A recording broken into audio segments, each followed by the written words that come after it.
Hello everyone, I'm Matthias, co-founder of METEOBLUE and main developer of our forecast system.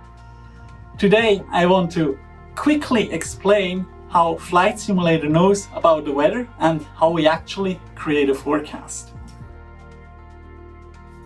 Basically, we start by dividing the Earth in a number of small boxes. For every box, we need to define the weather. And we do this by storing temperature, wind speed, humidity, pressure, rain, snow, and pretty much everything that defines the weather. So now that we have stored that, we can have different weather in every single box. Obviously, for flying, we are not just interested in the weather at the surface, but also at higher altitudes.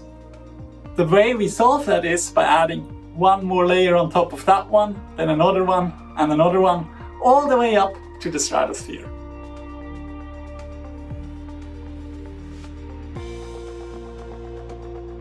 To provide such global weather data, Microsoft found the perfect partner in Swiss company METEOBLUE. METEOBLUE is a specialist weather company producing, managing, and supplying high-precision weather and environmental data for the entire Earth. Using observation data, high-resolution numerical weather predictions, and immense archives of historical data. METEOBLUE was founded in 2006 as a spin-off from the University of Basel, Switzerland. Since then, it has grown from a two-person startup into a company with customers in more than 50 countries. METEOBLUE has pioneered technology breakthroughs from its inception, as CEO Karl Gubrot explains. Innovation is our DNA since the beginning, and this is expressed in some of the step changes made by METEOBLUE in the weather business. One was this 2-kilometer weather model covering all Central Europe on an operational basis. We then followed with several high-resolution models for Africa and South America with 10 to 18-kilometer resolution, unique at the time, and 2013 we were the first private company to run a global weather model 7 days ahead with hourly intervals.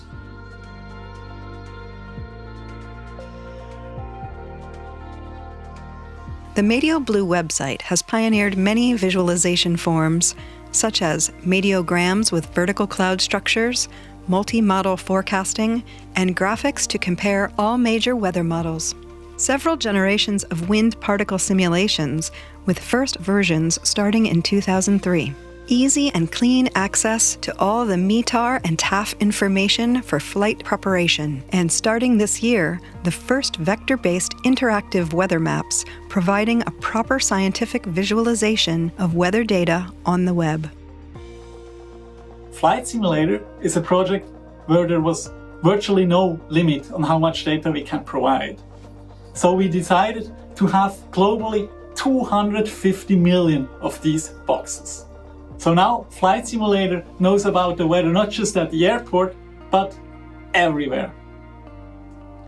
Especially for the clouds, we added 60 vertical layers on top of each other, which then allows us to create this incredible amount of detail we see in the simulator.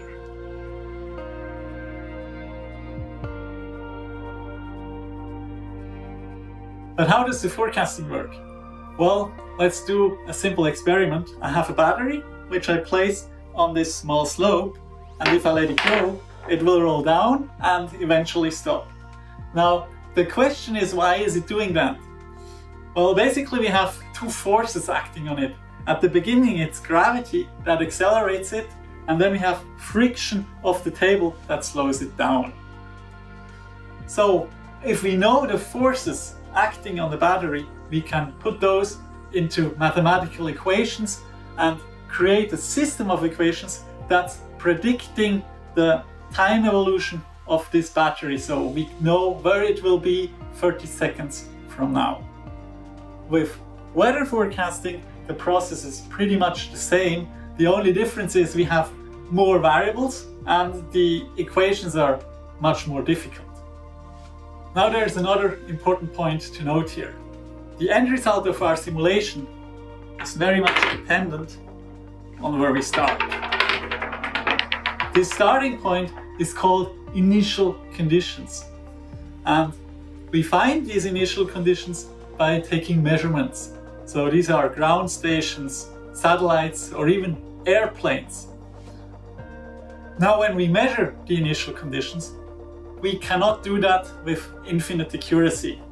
So we could say we measure the starting position accurate to 1 centimeter, and then we let those go. We see both go to the right, which could be sunny weather.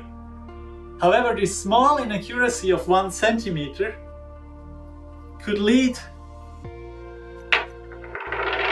to very different results in some situations. And this is why sometimes the weather forecast is very accurate and sometimes it's not very accurate.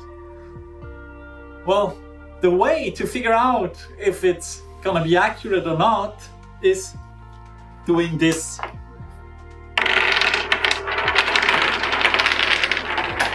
So we compute many forecasts and see how much they diverge or if they all go at the same place.